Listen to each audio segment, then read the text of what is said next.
Hello मेरे प्यारे students, कैसे हैं आप लोग। मैं हूं आपका एजुकेटर वैभव निर्मल कैसे, और मैं आ गया हूं आज आप लोग के लिए सैलरी का पार्ट 2 लेकर के। एक बात बताओ सर यार, आप इतने लेट क्यों डाल रहे हो वीडियो को। तो मैं बताऊं गाइस, आ गई है ना वीडियो। आज आज तो वीडियो आ गई ना, तो देख लो ना यार, अपना रिवीजन कर लो ना यार। क्या लेट क्यों आ रहे हो, क्यों डाल रहे हो। अक्सर बहुत जगह बहुत लोग लेट हो जाते हैं यार। होप सो आप लोग भी समझ रहे होगे मेरे इस बात को, ठीक है। तो आप लोग, मैं ऐसा मनाता हूँ कि आप लोग कभी लेट ना पहुंचो, और आज तो बिल्कुल लेट मत करो यार। फटाफट अपना रिवीजन कर लो मेरे साथ। सैलरी को आज गाइस खत्म करते हैं। ये जो पीडीएफ है गाइस, इसका जो है लिंक मैं डिस्क्रिप्शन में डाल दे रहा हूँ। आप लोगों को अगर डाउनलोड करना है तो वहां से जाकर के इसको डाउनलोड कर लेने का। पिछले वीडियो में क्या हुआ था गाइस, पिछले वीडियो में हम लोगों ने बेसिक्स को देख लिया था, बहुत सारी चीज़ों को देखा था। जैसे कि ग्रेचुटी का कॉन्सेप्ट देखा था, पेंशन का कॉन्सेप्ट देखा था गाइस, बहुत सारी चीज़ों को देखा था। पेंशन मैंने बोला था, pension that means no tension, pension that means no tension, मैंने आपको ऐसा बताया था करके। आज बताना तो गाइज आप लोग कमेंट सेक्शन में कि आपको ऑडियो कैसा आ रहा है। आज मैंने थोड़ा सा ऑडियो को इंप्रूव किया है ऐसे तो, लेकिन मुझे कुछ ऐसा खास फर्क लग नहीं रहा है। बहुत ही वाहियात क्वालिटी की ये माइक आई है, लेकिन कोई बात नहीं, आप लोग कमेंट सेक्शन में बताना गाइज कैसा हो रहा है, ठीक है करके। और हाँ, तो हम लोगों ने पिछले वीडियो में अलाउंसेस तक खत्म किया था। हमने हाउस रेंट अलाउंसेस भी देखा था, 40%, 50%, rent paid minus 10%, actual amount receive 40% in case of non metro cities और 50% in case of metro cities, Delhi Mumbai Chennai Kolkata, Delhi Mumbai Chennai Kolkata, ऐसा करके मैंने आपको बताया था करके, ठीक है। आज हम लोग बहुत सारी चीजों को देखेंगे। सबसे पहले हम लोग शुरू करेंगे गाइस प्रोविडेंट फंड से, ठीक है। प्रोविडेंट फंड क्या बोलता है गाइस? प्रोविडेंट फंड सबसे पहले बात कर लेते हैं SPF, that means statutory provident fund. Statutory provident fund में अगर आप एम्प्लॉय ने कंट्रीब्यूट किया ना गाइस, अगर एम्प्लॉय ने कंट्रीब्यूट किया तो उस केस में इसको इग्नोर कर देने का और डिडक्शन अंडर सेक्शन 80 मिल जाएगा। मैंने बोला एम्प्लॉय ने कंट्रीब्यूट किया तो इग्नोर मार देने का, डिडक्शन अंडर सेक्शन 80 मिल जाएगा। लेकिन गाइस अगर एम्प्लॉयर ने कंट्रीब्यूट किया है ना, तो उस केस में गाइस ये फुल्ली एग्जेम्प्ट हो जाएगा, यहाँ पर कोई टैक्स नहीं लगेगा। एम्प्लॉय ने जो कंट्रीब्यूट किया, एम्प्लॉयर ने जो कंट्रीब्यूट किया, दोनों पर गाइस जो इंटरेस्ट मिलेगा वो भी यहाँ पर फुल्ली एग्जेम्प्ट हो जाएगा। और eight the time of retirement आपको जो लमसम अमाउंट रिसीव होगी वो भी यहाँ पर फुल्ली एग्जेम्प्ट हो जाएगी। तो गाइस मजा आ जाएगा, यहाँ पर कुछ भी टैक्सेबल नहीं होगा, यहाँ पर हर चीज एग्जेम्प्ट हो जाएगी। बात करते हैं guys RPF, that mean recognise provident fund के बारे में। रिकॉग्नाइज प्रोविडेंट फंड में क्या होगा गाइस, जो एम्प्लॉय कंट्रीब्यूट करेगा वो वहां पर इसको भी इग्नोर कर देने का, यहाँ पर भी डिडक्शन अंडर सेक्शन 80C मिल जाएगा। एम्प्लॉयर ने जो कंट्रीब्यूट किया ना गाइस, वो यहाँ पर गाइस टैक्सेबल होगा, लेकिन यहाँ पर अभी एग्जेम्पशन मिलेगी। कितना एग्जेम्पशन मिलेगा गाइस? यहाँ पर एग्जेम्पशन आपको मिल जाएगा 12% ऑफ सैलरी। एग्जेम्पशन आपको यहाँ पर मिल जाएगी up to 12% of salary. Salary पर सर यहाँ क्या लेने का? सैलरी पर यहाँ पर बेसिक सैलरी लेने का, डीए इन टर्म्स लेने का, और गाइस टर्नओवर कमीशन लेने का। एम्प्लॉय ने कंट्रीब्यूट किया हो या फिर एम्प्लॉयर ने कंट्रीब्यूट किया हो, दोनों पर जो इंटरेस्ट मिलेगा गाइस वो भी टैक्सेबल हो जाएगा, लेकिन यहां पर भी एग्जेम्पशन मिल जाएगी। एग्जेम्पशन आपको मिल जाएगी अप टू 9.5% पर एनम। मैंने बोला अप टू 9.5% पर एनम। कुछ चीजें हैं गाइस यहाँ पर। आपको जो ये जो लमसम अमाउंट है ना, आपको जो ये, हाँ पहले एक बात जान लो कि जो लमसम अमाउंट रिसीव होगी वो यहाँ पर टैक्सेबल नहीं होगी, ये वो यहाँ पर फुल्ली एग्जाम्प्ट होगी। लेकिन सर एक बात बताओ, जो लमसम अमाउंट रिसीव होगी क्या ये सबको रिसीव होगी? ऐसा एम्प्लॉय गाइस जो 5 साल तक सर्विस दिया है कंपनी को, ठीक है, जिसने 5 साल तक अपनी सर्विस को रेंडर किया है ना गाइस, उसको ये अमाउंट रिसीव होगी। लेकिन सर एक बात बताओ, अगर 5 साल नहीं किया तो क्या वो रिसीव नहीं होगी? गाइस कुछ केसेस हैं जिसमें अगर आप 5 साल नहीं भी करते हो ना, तो उस केस में भी आपको जो लमसम अमाउंट जो है वो eight the time of retirement receive होगी। क्या क्या केसेस ऐसा है? अगर गाइस आपका जो है ना, आप जो एम्प्लॉय जो हो, आपका जो है तबियत बहुत खराब रहता है यार मेरी तरह आपका जो तबियत है गाइस वो बहुत खराब होता है ड्यू टू इल हेल्थ। अगर आपने 5 साल से पहले सर्विस को छोड़ दिया है, अपनी जॉब छोड़ दी है, रिटायरमेंट ले लिया, तो उस केस में भी जो आपको लमसम अमाउंट है तो वो रिसीव होगा। एक दूसरा केस ये है गाइस कि अगर जो आपका जो एम्प्लॉयर है ना, आपका जो मालिक है, उसी का बिजनेस शटडाउन हो गया है, आपके जो एम्प्लॉयर है उसी का बिजनेस शटडाउन हो गया, तो उस केस में आप क्या करोगे यार? तो उस केस में आपको भी जो लमसम अमाउंट है वो रिसीव होगी, चाहे 5 साल का सर्विस हो या फिर ना हो। तीसरा कंडीशन मैंने बताया कि at the time of retirement employ ने ऐसा बोल दिया, दैट मींस आपने ऐसा बोल दिया कि जो मेरा रिकॉग्नाइज्ड प्रोविडेंट फंड में जो बैलेंस अमाउंट है ना गाइस, उसको आप क्या करो यार, उसको आप मेरे न्यू पेंशन स्कीम फंड में या फिर नेशनल पेंशन स्कीम फंड में ट्रांसफर कर दो। अगर आप ऐसा बोल देते हो तो उस केस में गाइस आपको जो लमसम अमाउंट जो है वो रिसीव हो जाएगी। एक चीज समझना गाइस, एम्प्लॉय जो कंट्रीब्यूट करता है ना एसपीएफ में या फिर आरपीएफ में, तो एसपीएफ वाले में तो गाइस वो उसका जो इंटरेस्ट होता है, जो कंट्रीब्यूट किया है उस पर जो इंटरेस्ट होता है, एसपीएफ के केस में तो मैं बताऊंगा वो एग्जाम्प्ट हो जाता है, वहां पे तो कोई लिमिट ही नहीं है। लेकिन गाइस आरपीएफ के केस में मैंने आपको बताया था कि एम्प्लॉय जो कंट्रीब्यूट करता है उस पर जो इंटरेस्ट होता है ना गाइस, वो अप टू 9.5% तक एग्जाम्प्ट होता है। लेकिन मैं बताऊंगा ये एग्जाम्पशन आपको तभी मिलेगी जब ये एग्जाम्पशन आपको तभी मिलेगी जब प्रीवियस ईयर में एम्प्लॉय ने जो है 2,50,000 अप टू 2,50,000 जो है वो कंट्रीब्यूट किया होना चाहिए, तभी आपको जो है गाइज वो ये एग्जाम्पशन अवेलेबल होगी। अदरवाइज गाइज आपको ये वाली एग्जाम्पशन नहीं मिलेगी। एक चीज और समझो गाइज, यहाँ पर ये वाली जो लिमिट है ना गाइज, ये 5 लाख भी हो सकती है। कब? जिस साल आपने कंट्रीब्यूट किया। अगर उस साल एम्प्लॉयर ने कुछ कंट्रीब्यूट नहीं किया, अगर गाइज उस साल एम्प्लॉयर ने कुछ कंट्रीब्यूट नहीं किया है, तो उस केस में गाइज क्या होगा? उस केस में ये जो 2,50,000 वाली लिमिट है वो बढ़ करके 5 लाख हो जाएगी। तो यहाँ पर एसपीएफ का कॉन्सेप्ट पूरा खत्म होता है, और मैंने आपको आरपीएफ का भी कॉन्सेप्ट अच्छे से, होप सो गाइस आप लोगों को बहुत अच्छे से समझ में आएगा। ऐसे तो आप लोग पढ़ रखे हो, अगर रिवीजन करने आए तो गाइस होप सो गाइस आप लोगों को बहुत अच्छे से समझ में आ रहा होगा। अगर वीडियो बहुत अच्छी लगती है, अगर सब कुछ समझ आता है, कॉन्सेप्ट क्लियर होता है गाइस, तो वीडियो को लाइक कर देना। अगर अभी तक सब्सक्राइब नहीं किया तो भाई पहले सब्सक्राइब करने का, बाद में वीडियो देखने का, ठीक है। इस मोमेंट पर ऐसा रियलाइज हुआ कि अरे यार सब्सक्राइब तो नहीं किया है तो सब्सक्राइब कर देने का पहले, ठीक है। बेल आइकन है उसको दबा देने का, कुछ भी फेंक के मारने का दब जाना चाहिए, ठीक है। गाइस अब बात कर लेते हैं अनरिकॉग्नाइज्ड प्रोविडेंट फंड के बारे में, अनरिकॉग्नाइज्ड प्रोविडेंट फंड के बारे में। यहाँ पे भी अगर इंप्लॉय कंट्रीब्यूट करता है गाइस तो इग्नोर कर देने का, लेकिन यहाँ पर एक चीज ध्यान रखने का, यहाँ पे जो डिडक्शन अंडर सेक्शन 80C मिल रहा था ना गाइस, वो यहाँ पर नहीं मिलेगा। रिकॉग्नाइज्ड के केस में मिलेगा, अनरिकॉग्नाइज्ड के केस में नहीं मिलेगा। इंप्लॉयर ने जो कंट्रीब्यूट किया गाइस वो यहाँ पर एग्जाम्प्ट हो जाएगा, दोनों पर जो इंटरेस्ट मिल रहा है वो भी यहाँ पर एग्जाम्प्ट हो जाएगा। लेकिन गाइस जो lump sum amount at the time of retirement आपको मिलेगी, वहां पर 4 ऑप्शन देखने का, 1 2 3 4 ऑप्शन देखने का। क्या इंप्लॉय ने जो कंट्रीब्यूट किया है इग्नोर मार देने का। इंप्लॉय के कंट्रीब्यूशन पर जो इंटरेस्ट है गाइस वो टैक्सेबल कहां होगी पता है, वो टैक्सेबल हो जाएगी under the head other sources में। लेकिन गाइस जो इंप्लॉयर ने कंट्रीब्यूट किया है और इंप्लॉयर के कंट्रीब्यूशन पर जो इंटरेस्ट मिला है वो दोनों टैक्सेबल हो जाएगी अंडर द हेड सैलरी में। बात कर लेते हैं अब सुपर एनुएशन फंड के बारे में। सुपर एनुएशन फंड 2 तरह का होता है, पहले बोला मैंने अप्रूव्ड सुपर एनुएशन फंड, दूसरा मैंने बोला unapproved superannuation fund. Unapproved पहले बात कर लेते हैं। Unapproved same as unrecognised provident fund, जो कि अभी जस्ट हम लोगों ने देखा है। सारी चीजें एग्जाम्प्ट है गाइस, सारी इसको इग्नोर कर देने का, लेकिन यहाँ पर 80C का डायरेक्शन नहीं मिलेगा इंप्लॉय के कंट्रीब्यूशन पर। लमसम अमाउंट जो रिसीव होगी 4 ऑप्शन है, 4 ऑप्शन देखने का। क्या तो इंप्लॉय के केस में इग्नोर मार देने का, इंटरेस्ट के केस में taxable under the head other sources, employer के केस में दोनों टैक्सेबल हो जाएगी अंडर द हेड सैलरी। यही सेम है अनअप्रूव्ड सुपर एनुएशन फंड का। अब बात करते हैं सुपर एनुएशन फंड के बारे में। सुपर एनुएशन फंड क्या होता है सर, आप ये बताओ। मैं बताऊं गाइस, इंप्लॉय की कंट्रीब्यूशन को इग्नोर कर देने का, डिडक्शन अंडर सेक्शन 80C ले लेने का, लमसम अमाउंट को एग्जाम कर देने का, और दोनों को इंटरेस्ट जो है इंप्लॉयर हो या इंप्लॉय हो दोनों को एग्जाम मानने का। मैंने इंप्लॉयर का अभी तक आपको नहीं बताया, क्यों जानते हो? क्योंकि सब चीज इग्नोर है यार, सब चीज को एग्जाम कर दो, इंप्लॉय के कंट्रीब्यूशन को एज यूजुअल गाइस इग्नोर कर देने का, डिडक्शन अंडर सेक्शन 80C ले लेगा। लेकिन जो इंप्लॉयर का कंट्रीब्यूशन है ना, यहीं पर एक लिमिट है।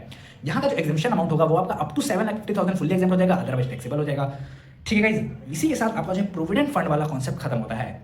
अब बात कर लेते हैं परक्यूजिट के बारे में। तो परक्यूजिट क्या होता है सर, एक बात बताओ, परक्यूजिट क्या होता है? परक्यूजिट गाइस, अब आपका जो एम्प्लॉयर है ना वो आपके एम्प्लॉय को, मतलब आपको, दैट मींस आप अभी आप अज्यूम कर लो कि आप एम्प्लॉय हो करके, ठीक है। आपका जो एम्प्लॉयर है ना वो आपको कुछ एक्स्ट्रा बेनिफिट देता है, और वो जो बेनिफिट है ना गाइस वो आपका मॉनेटरी भी हो सकता है, नॉन मॉनेटरी भी हो सकता है। मैंने बोला गाइस वो आपका मॉनेटरी भी हो सकता है, नॉन मॉनेटरी भी हो सकता है। एक बात बताओ यार सर, आप एक बात बताओ कि परक्यूजिट और अलाउंसेस में डिफरेंस क्या है? अलाउंसेस मैं बताऊं गाइस क्या होता है, जो मंथली आपको एक अमाउंट मिलेगी ही मिलेगी, अगर आप खर्च करो ना करो आपको जो है एक मंथली अमाउंट जो है वो रिसीव होगी ही होगी। लेकिन गाइस जो परक्यूजिट होता है ना गाइस, वो जितना आप खर्च करोगे उसके अकॉर्डिंग आपके एम्प्लॉयर से आपको या तो बेनिफिट मिल जाएगा या तो उसका पैसा मिल जाएगा। कितना सिंपल है गाइस, देख लो आप लोग कितना सिंपल है। जैसे कि house rent allowances, medical allowances, ये आपके अलाउंसेस के एग्जांपल हो गए। और परक्यूजिट में जैसे medical facility, travel facility, house facility and etcetera etcetera. Perquisite का कुछ सर बताओ यार, बहुत सारा परक्यूजिट अभी हम लोग को पढ़ना है यार, तो अभी देखते चलना, ठीक है। पहला आता है लीव ट्रैवल कंसेशन। इंप्लॉयर आपका पैसा देता है आपको और बोलता है जाओ यार घूमी करके आओ, ठीक है। और आप घूमने कैसे जाते हो पता है? आप घूमने जाते हो यार फ्लाइट से, ठीक है। आप घूमने जाते हो फ्लाइट से यार, तो उस केस में क्या करने का गाइस? बहुत ज़्यादा मैं थक गया हूँ, 5 मिनट का ब्रेक ले लो, आप लोग इस वीडियो को रोक लेना, ठीक है। आप लोग इस वीडियो को रोक लेना और फिर हम लोग कंटिन्यू करते हैं इसको, ठीक है। हाँ तो गाइस हम लोग बोले थे क्या कि आप जो है ना गाइस, आप घूमी करने जाते हो क्या चीज़ से पता है? आप घूमी करने जाते हो फ्लाइट से। फ्लाइट से आप करने जाते हो घूमी, तो उस केस में कितना अमाउंट आपके लिए एग्जाम्प्ट हो जाएगा और कितना अमाउंट आपके लिए टैक्सेबल हो जाएगा? तो मैं बताऊं, आपने जो एक्चुअल अमाउंट एक्सपेंडिचर, आपका जो एक्चुअल एक्सपेंडिचर है ना, जितना अमाउंट आपने खर्च किया है वो देखो, और दूसरा देखो कि आप फ्लाइट से जा रहे हो ना, तो इकोनॉमी क्लास का जो फेयर है वो देखो। दोनों में विच एवर इज लोअर जो होगा गाइस वो आपके लिए जो है एग्जेम्प्टेड अमाउंट हो जाएगा, बाद में अमाउंट आपके लिए टैक्सेबल हो जाएगा। लेकिन सर आप किसी अदर मोड से जा रहे हो, फ्लाइट से नहीं जा रहे हो, तो अदर मोड से जा रहे हो तो कहाँ, जहाँ पे भी आप जा रहे हो तो वहाँ देखो रेलवे फैसिलिटी अवेलेबल है क्या? रेलवे फैसिलिटी अवेलेबल होगी तो आपके लिए एग्जेम्प्टेड अमाउंट कितना हो जाएगा पता है आपको?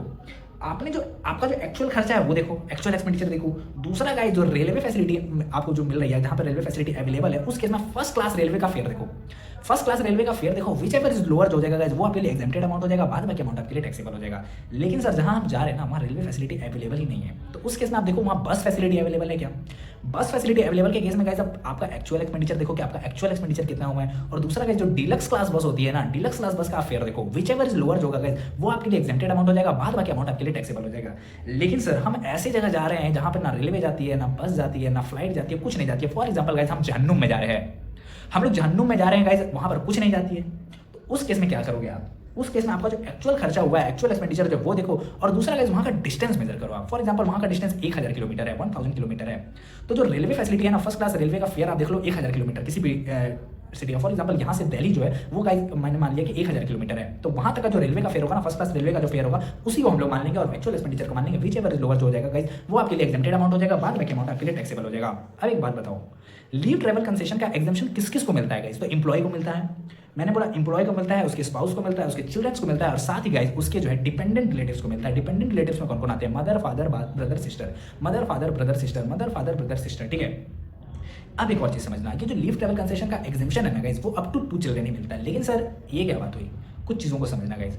अगर आपको बच्चा हुआ, ठीक है, अगर आपको बच्चा होता है, पहली बार में एक बच्चा होता है और दूसरी बार में क्या होता है ना गाइस आपको ट्विंस हो जाते हैं। मतलब आपको जुड़वा बच्चे हो जाते हैं। एक बार में एक बच्चा हुआ, दूसरी बार में 2 बच्चे हो गए, तो यहाँ तो 3 बच्चे हो गए।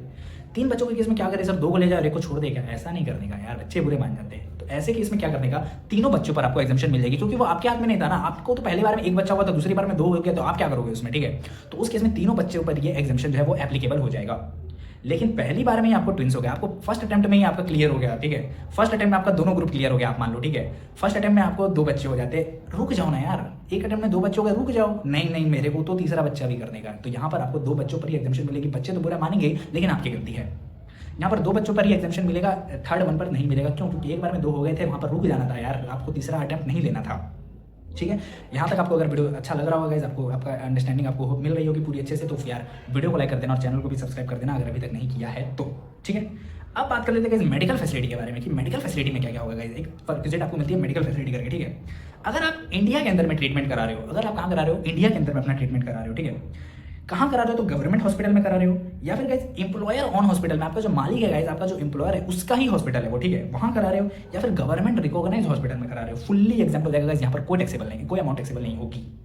लेकिन गाइस अदरवाइज आप प्राइवेट सेक्टर में कहीं प्राइवेट हॉस्पिटल में करा रहे हो, फुल्ली टैक्सेबल हो जाएगा गाइस। यहाँ पर ये फुल्ली टैक्सेबल हो जाएगा, कुछ एग्जाम्पशन यहाँ पर नहीं मिलेगी। ये तो बात की हम लोग इंडिया के अंदर ट्रीटमेंट करा रहे हैं। लेकिन क्या हो सर, अगर हम लोग आउटसाइड इंडिया ट्रीटमेंट करवाएं, तो अगर हम लोग आउटसाइड इंडिया ट्रीटमेंट करवाएंगे ना गाइस, तो एक बात बताओ यार, आप इंडिया से बाहर जाओगे तो किन किन चीज़ों का खर्चा होगा। पहला मैं बताऊँ, ट्रीटमेंट का खर्चा तो होगा ही होगा। दूसरा मैं बताऊँ, रहने का खर्चा होगा। और तीसरा मैं बताऊँ गाइस, आने जाने का खर्चा होगा। तो जो ट्रीटमेंट का खर्चा होगा और रहने का खर्चा होगा ना गाइस, वो एग्जाम्प्ट होगी अप टू एक लिमिट तक, वो एग्जाम्प्ट होगी एक लिमिट तक, जो कि आरबीआई प्रिस्क्राइब करेगा। वो क्वेश्चन ऑलरेडी आपको दिया होगा, उस पर जैसा दिमाग नहीं लगाना है। लेकिन सर एक बात बताओ यार, तो ट्रैवल का हम लोग का जो खर्च हो रहा है वो टैक्सेबल कितना होगा, वहाँ पर कुछ एग्जाम्पशन मिलेगा क्या? तो हाँ गाइस, वहाँ पर भी आपको एग्जाम्पशन मिलेगा। क्या? अगर जो एम्प्लॉय है गाइस, अगर जो एम्प्लॉय है उसका gross total income up to 8 lakh है, मैंने बोला एम्प्लॉय का gross total income up to 8 lakh है गाइस, उस केस में गाइस ये फुल्ली एग्जाम्प्ट है, अदरवाइज वो फुल्ली टैक्सेबल है। मैंने क्या बोला, जो एम्प्लॉय है उसका gross total income up to 8 lakh है, तब तो फुल्ली एग्जाम्प्ट है, अदरवाइज फुल्ली टैक्सेबल है। एक बात बताओ सर, कुछ नोट्स है, इसको ध्यान में रखना। जो मेडिकल इंश्योरेंस प्रीमियम पे कर रहा है, अगर आपका एम्प्लॉयर जो वो आपके लिए मेडिक्लेम ले रखा है, वो उसका इंश्योरेंस प्रीमियम पे कर रहा है, तो उस केस में वो फुल्ली एग्जाम्प्ट है, वो टैक्सेबल नहीं है। एक चीज़ और बताओ, ये जो मेडिकल ट्रीटमेंट वाली एग्जाम्पशन वो किस को अलाउ है, तो वो भी एम्प्लॉय को, स्पाउस को, चिल्ड्रन को, डिपेंडेंट रिलेटिव में जैसे पहले बताया था, मदर, फादर, ब्रदर, सिस्टर। अब एक और चीज़ समझना गाइस, जो स्टे और ट्रैवल का अमाउंट जो है ना, भले मान लो आप 10 लोग चले गए, ठीक है, आप फैमिली से आपके 10 लोग चले गए और 10 का खर्चा एम्प्लॉयर ने आपके दे भी दिया, लेकिन गाइस टैक्सेबल जो है ना गाइस, वो सब हो जाएंगे। आपको एग्जाम्पशन सिर्फ 2 लोगों के लिए मिलेगा, एक तो जो पेशेंट है और दूसरा एक उसके अटेंडेंट है, या मान लो उसकी वाइफ है, या फिर कोई भी उसका कोई ब्रदर है, तो 2 लोगों पर ही एग्जाम्पशन मिलेगा, बाद बाकी सब पर वो टैक्सेबल होगा। एक और चीज़ समझना गाइस, अगर जो कोविड-19 रिलेटेड अगर आप ट्रीटमेंट करा रहे हो, तो वो फुल्ली एग्जाम्प्ट हो जाएगा। अब बस आपको कुछ डॉक्यूमेंट्स देना पड़ेगा, वो इतना ज़्यादा रेलेवेंट नहीं है गाइस, आप लोग ध्यान में रखो तो रख लेना, अदरवाइज भूल भी जाओगे तो कोई दिक्कत नहीं है। जैसे क्या, COVID positive report, document of medical treatment of COVID related illness suffered within 6 month guys, suffered within 6 month from the date of being determined COVID positive, और certificate of all expenses incurred on treatment. Not very relevant guys, आप लोग इसको छोड़ भी सकते हो, ठीक है। अब एक बात बताओ यार, एक और परिचित आता है कि एम्प्लॉय को ना, एम्प्लॉयर कभी कभी कुछ गिफ्ट दे देता है।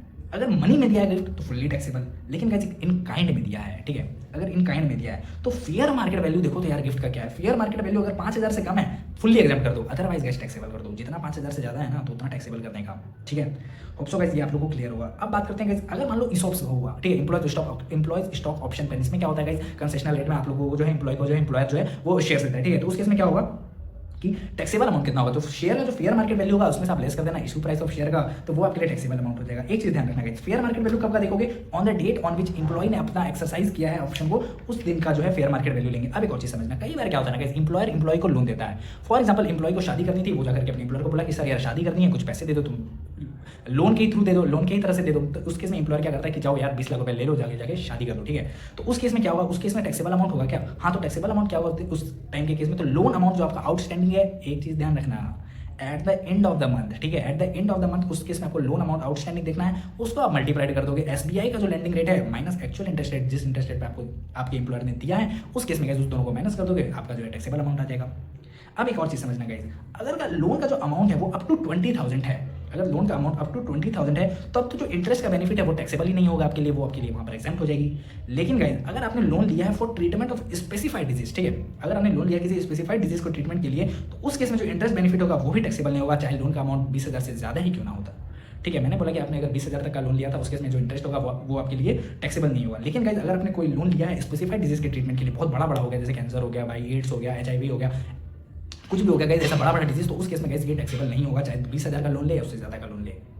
अब क्या होता है guys, use of movable assets हम लोग देख लेते हैं। ठीक है, यूज ऑफ मूवेबल एसेट्स में क्या होता है कि कई बार क्या होता है, एम्प्लॉयर जो एम्प्लॉय को कुछ चीज़ों को यूज करने देता है, फॉर एग्जांपल लैपटॉप, कंप्यूटर, गाड़ी भी कई बार दे देता है, या फिर कोई अदर एसेट। ठीक है, तो लैपटॉप और कंप्यूटर के केस में तो गाइस मैं पता हूँ फुल्ली एग्जाम्प्ट हो जाएगा, कोई अमाउंट टैक्सेबल नहीं होगा। कार के केस में क्या होगा गाइस, वो हम लोग आगे देखेंगे अभी। और एनी अदर एसेट जैसे कि बाइक दे दी गई, टीवी दे दी गई, फर्नीचर दे दी गई, कुछ ऐसी चीज़ों को दे दिया गया, तो उस केस में आप ये देखो कि वो जो एसेट है गाइस वो क्या एम्प्लॉयर ओन कर रहा है। अगर एम्प्लॉयर ओन कर रहा है तो टैक्सेबल अमाउंट मैं बताऊँ 10% ऑफ कॉस्ट हो जाएगा, जो उसकी कॉस्ट है उसका 10% ले लो, वो आपके लिए टैक्सेबल अमाउंट हो जाएगा। लेकिन गाइस वो एम्प्लॉयर खुद ने हायर किया है, तो फिर टैक्सेबल अमाउंट वो हो जाएगा, जो हायर चार्जेस पेड करेगा एम्प्लॉयर, वो आपके लिए टैक्सेबल अमाउंट हो जाएगा, बाद बाकी उसके लिए एग्जाम्प्ट हो जाएगा। अब एक और चीज समझना guys, transfer of movable assets मतलब क्या हुआ, यहाँ पर पहले हम लोगों ने बताया कि यूज करने दिया, और दूसरा अब हम लोग क्या बोल रहे हैं गाइस कि ट्रांसफर कर दिया, मतलब बेच दिया गाइस। लैपटॉप या कंप्यूटर बेच दिया ना, तो टैक्सेबल अमाउंट कैसे देखने का, WDV माइनस कंसिडरेशन देखने का। और WDV यहाँ पर कैसे देखने का गाइस, डेप्रिसिएशन आपको 50% लेने का, डेप्रिसिएशन का रेट यहाँ पर 50% लेने का कंप्यूटर के केस में या लैपटॉप के केस में, जैसा कि हम लोगों ने PGBP में भी देखा है। PGBP का भी गाइस वीडियो बहुत जल्दी आ जाएगा, जल्दी में आप लोग से डाउट मत करना कि सर आप जल्दी तो बोलो ही मत, जल्दी आएगी वीडियो यार।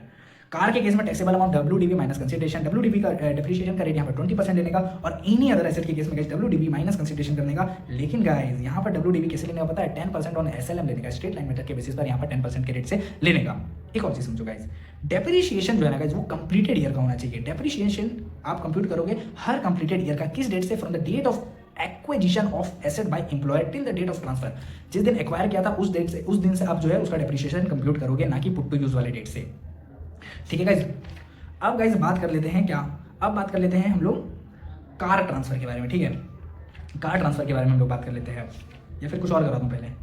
चलो गाइस अब हम लोग लंच फैसिलिटी के बारे में बात कर लेते हैं पहले। ठीक है, अगर मैं बताऊं पर मील अगर आपका अप टू 50 रुपीज़ है ना, तो उस केस में गाइस वो फुल्ली एग्जाम्प्ट हो जाएगा, वहाँ पर कोई टैक्सेबल नहीं लगेगा। लेकिन अच्छा हाँ गाइस एक और चीज़ समझना, अगर आपको टी मिल रही है या फिर कॉफी मिल रही है, चाय मिल रहा है, कॉफी मिल रहा है ब्रेकफास्ट में, वो टैक्सेबल नहीं होगा। इसमें क्या चाय कॉफी को टैक्सेबल करने का यार, वो फुल्ली एग्जाम्प्ट है। लंच अगर आपको प्रोवाइड हो रहा है रिमोट एरिया में, अगर आपका किसी रिमोट एरिया में आपका ऑफिस है, वहाँ पर आपको कोई लंच वंच प्रोवाइड किया जा रहा है, तो वो टैक्सेबल नहीं है, वो भी फुल्ली एग्जाम्प्ट है। अब गाइस हाउस फैसिलिटी के बारे में बात कर लेते हैं। House facility that means guys rent free accommodation के बारे में। अगर गाइस वो गवर्नमेंट एम्प्लॉय है तो उस केस में गाइस वो टैक्सेबल होगा as per licence tax decided by government, question में दिया रहेगा, ज्यादा दिमाग नहीं लगाने का। Other employ that means private employ है, तो उस केस में देखो कि जो हाउस है वो क्या एम्प्लॉयर का ओन है, मतलब एम्प्लॉयर ही उसका मालिक है। अगर हाँ है तो उस केस में टैक्सेबल अमाउंट लेने का 5%, 7.5% या फिर 10% ऑफ सैलरी। सैलरी का यहाँ पर गाइस BDBACM लेने का। BDBACM का क्या मतलब है, B से बेसिक सैलरी, D से DA इनकम्स वाला, B से बोनस, A से टैक्सेबल अलाउंसेस, C से कमीशन, ऑल टाइप्स वाला चाहे टर्नओवर हो या ना हो, M से guys other monetary income excluding perquisite. Hope so guys आप लोगों को समझ में आ रहा होगा। सर एक बात बताओ, कब 5% लेने का, कब 7.5% लेने का और कब 10% लेने का, जरा ये बताना।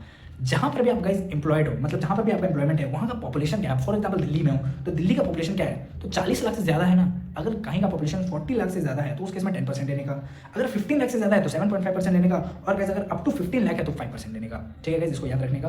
अगर गाइस मैं बताऊँ ये रिवीजन वीडियो इसलिए मैं जल्दी करवा रहा हूँ आपको रिवीजन। अगर आपको ऐसा लग रहा हो कि सर बहुत ज़्यादा फास्ट जा रहे हो, गाइस रिवाइंड कर लेने का, फिर से देख लेने का। ठीक है, लेकिन मैं बताऊँ ऐसा बार बार मत करते रहना, अपने को एग्जाम बहुत जल्दी है। ठीक है, तो फटाफट रिवाइज करने का मतलब ही होता है एकदम फास्ट करने का। ठीक है, तो होप सो गाइस आप लोगों को समझ में आ रहा होगा बहुत अच्छे से। तो आगे बढ़ते हैं अब हम लोग गाइस क्या बात करेंगे, अब हम लोग बात कर लेते हैं कार फैसिलिटी के बारे में। कार फैसिलिटी के बारे में क्या करने का गाइस, अगर सबसे पहले तो इसमें देखो कि कार जो है अगर आपको प्रोवाइड कर रहा है फुल्ली ऑफिस पर्पस के लिए कार, आपका तो कुछ बेनिफिट नहीं है, एम्प्लॉय का तो कुछ बेनिफिट नहीं है, फुल्ली एग्जाम्प्ट हो जाएगा।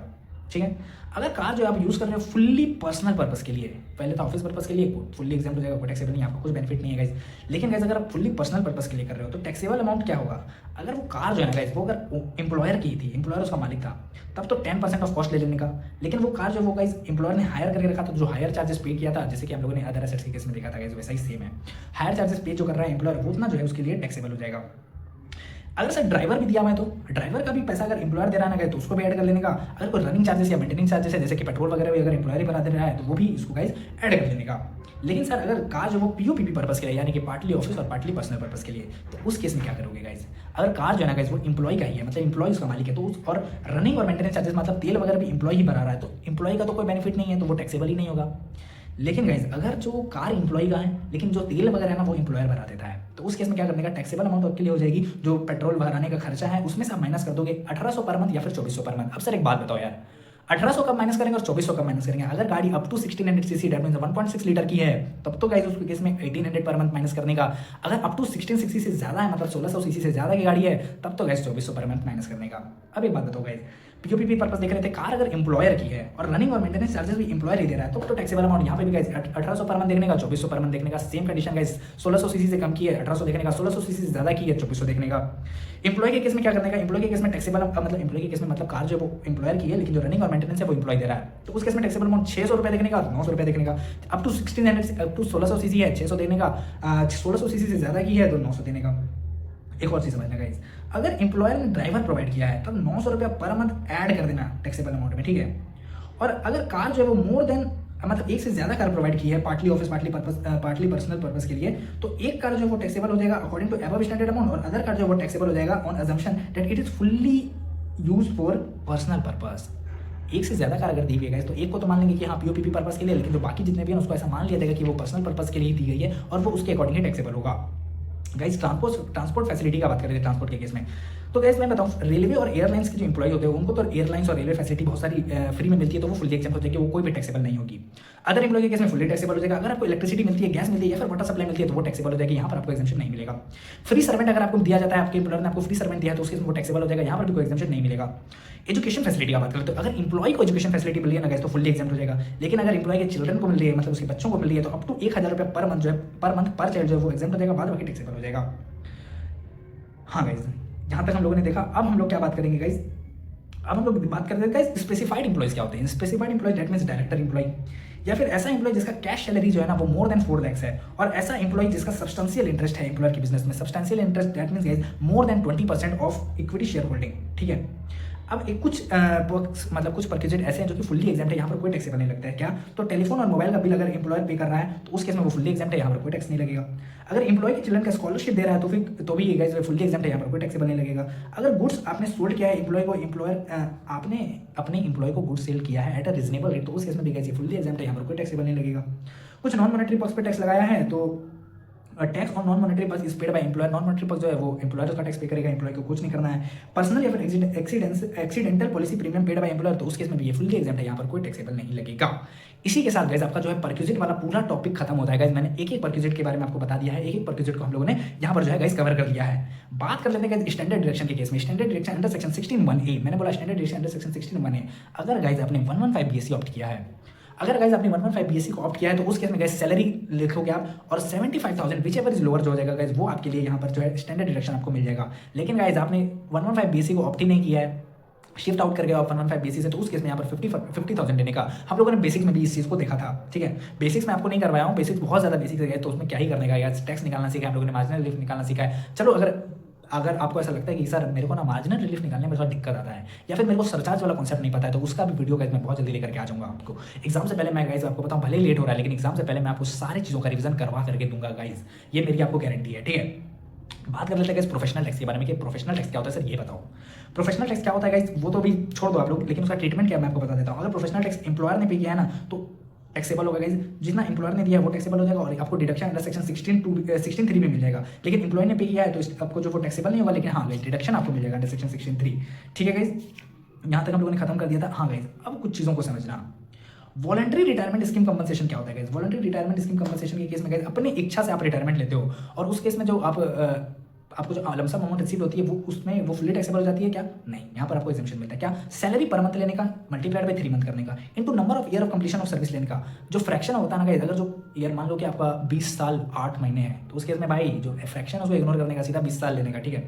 और दूसरा salary per month into number of remaining month of service, तीसरा एक्चुअल अमाउंट रिसीव्ड और last case maximum 5 lakh whichever is lower जो हो जाएगा वो आपके लिए एग्जाम्प्टेड अमाउंट हो जाएगी, बाद बाकी आपके लिए टैक्सेबल हो जाएगा। सैलरी पर मंथ में क्या लेने का, basic salary, D income, turnover commission as usual, ठीक है गाइस।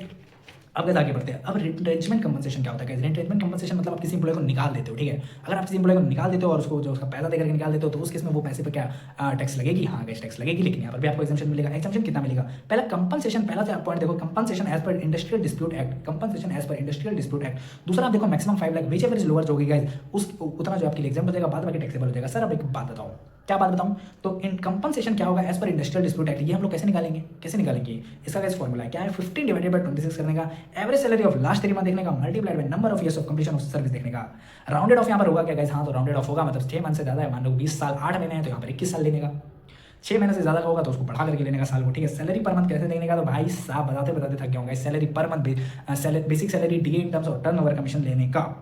एंटरटेनमेंट अलाउंसेस का क्या करने का, एंटरटेनमेंट अलाउंसेस मैं बताऊंगा फुल्ली टैक्सेबल है हर एम्प्लॉय के लिए, लेकिन गाइस इसका डिडक्शन मिलेगा, डिडक्शन कितना मिलेगा, डिडक्शन आपको सेक्शन 16 मिल जाएगा, 20% of basic salary actual amount is maximum 5000 rupees which ever is lower जो होगा उसका आपको डिडक्शन मिल जाएगा, बाद बाकी अमाउंट आपके लिए टैक्सेबल हो जाएगा। गाइस अब आगे बढ़ते हैं, अब और क्या क्या चीज़ बची गई है इसमें, हाउस फैसिलिटी का बात कर लेते हैं कि आपको हाउस फैसिलिटी मिल रही है, तो हाउस फैसिलिटी के केस में क्या करोगे, कितना अमाउंट आपके एग्जाम हो जाएगा, तो 10% ऑफ सैलरी और hire charges paid by employ दोनों के केस में विच एवर इज लोअर हो जाएगा गाइस वो आपके लिए टैक्सेबल हो जाएगा। सर एक बात बताओ, सैलरी में क्या देखने का, सैलरी में मैं पहले आपको बताया था ना बीडीबी एसीएम, बी से मैंने बेसिक सैलरी बताया था, डी से डी इंटर्म्स वाला बताया था, बी से बोनस बताया था, ए से अलाउंसेस टैक्सेबल बताया था, और सी से मैंने आपको कमीशन बताया था, और एम से मैंने आपको मॉनेटरी इनकम बताया था, विच एवर इज लोअर जो होगा वो यहाँ पर टैक्सेबल हो जाएगा, वो यहाँ पर एग्जेम्प्टेड हो जाएगा, बाद बाकी यहाँ पर गाइस टैक्सेबल हो जाएगा। इसी के साथ गाइस अपना शायद से चैप्टर ये वाला खत्म होता है, नहीं गाइस खत्म नहीं होता है, एक इंपॉर्टेंट टॉपिक यहाँ पर बचा हुआ है वो मैं अभी आपको करवा करके दे देता हूँ, ठीक है, वो मैं आपको अभी करवा करके दे देता हूँ। एक इंपॉर्टेंट टॉपिक बचा हुआ है 17 to 7 वाला, और साथ ही गाइस मैं आपको बताऊंगा कि अगर आप 115 बीएससी लेते हो तो किन किन चीज़ों का एग्जाम्शन जो है वो आपको अवेलेबल नहीं होगा, ये वाला 2 पॉइंट आपको बताऊंगा, और आपका जो है सैलरी का चैप्टर खत्म हो जाएगा गाइस। सबसे पहले इंप्लॉयर ने अगर कंट्रीब्यूट किया है towards recognised provident fund, approved superannuation fund, या फिर न्यू पेंशन स्कीम या फिर नेशनल पेंशन स्कीम के केस में, तो उस केस में क्या करने का, सबसे पहले स्क्रीन पर देखने का आप लोगों ने, इंप्लॉयर कंट्रीब्यूट कर रहा है टुवर्ड्स रिकॉग्नाइज्ड प्रोविडेंट फंड या फिर अप्रूव्ड सुपरएनुएशन फंड या फिर नेशनल पेंशन स्कीम में इन एक्सेस ऑफ 7,50,000, अगर 7,50,000 से ज्यादा कंट्रीब्यूट करता है ना गाइस तो उसको परक्यूजेट मान लेने का और वो फुल्ली टैक्सेबल हो जाएगा। इतना बस बोला। अमाउंट कैसे निकालने का गाइस, अमाउंट टैक्सेबल अमाउंट निकालने के लिए आप देखो स्क्रीन पर PC divided by 2 into R plus PC1 plus TP1 multiplied by R, मैंने बोला PC divided by 2 multiplied by R plus PC1 plus TP1 multiplied by R. PC क्या है गाइस, इस साल में मतलब करंट ईयर में आपने 7,50,000 से कितना ज्यादा दिया, कितना ज्यादा कंट्रीब्यूट किया, ये आपका है पीसी। आर क्या है गाइस, आर आपका रेट है। आर रेट को निकालने का कैसे, रेट को निकालने का I divided by F average, I divided by F average करोगे आपका आर आ जाएगा। अब आई कैसे निकालने का, एफ एवरेज कैसे निकालने का, अभी जस्ट बता रहा हूँ, सुनते जाना सुनते जाना सुनते जाना। मैंने बोला सबसे पहले पीसी ये वो है कि आपने करंट ईयर में 7,50,000 से एक्सेस कितना कंट्रीब्यूट किया। आर आपका है इंटरेस्ट रेट, मतलब आई डिवाइडेड बाय एफ एवरेज कर दोगे आपका आर आ जाएगा। PC1 क्या है गाइस, PC1 वो है कि आपका पिछले मतलब प्रीवियस ईयर में आपने 7,50,000 से कितना ज्यादा एक्सेस कंट्रीब्यूट किया था। और TP1 ये है कि आपने मतलब जो आपका प्रीवियस ईयर था उसमें आपका टैक्सेबल अमाउंट क्या था, वो आपका TP1 है। और फिर multiplied by R, that means rate है आपका I divided by F average. अब गाइस यहाँ पर आपको सब कुछ समझा होगा, बस I divided by F average कैसे निकालने का वो नहीं समझा होगा। तो आई जो है ना गाइस वो आपका इनकम फ्रॉम तीनों फंड्स है, मतलब recognised provident fund, approved superannuation fund या फिर नेशनल पेंशन स्कीम में करंट ईयर में कितनी इनकम हुई है वो है आपका आई।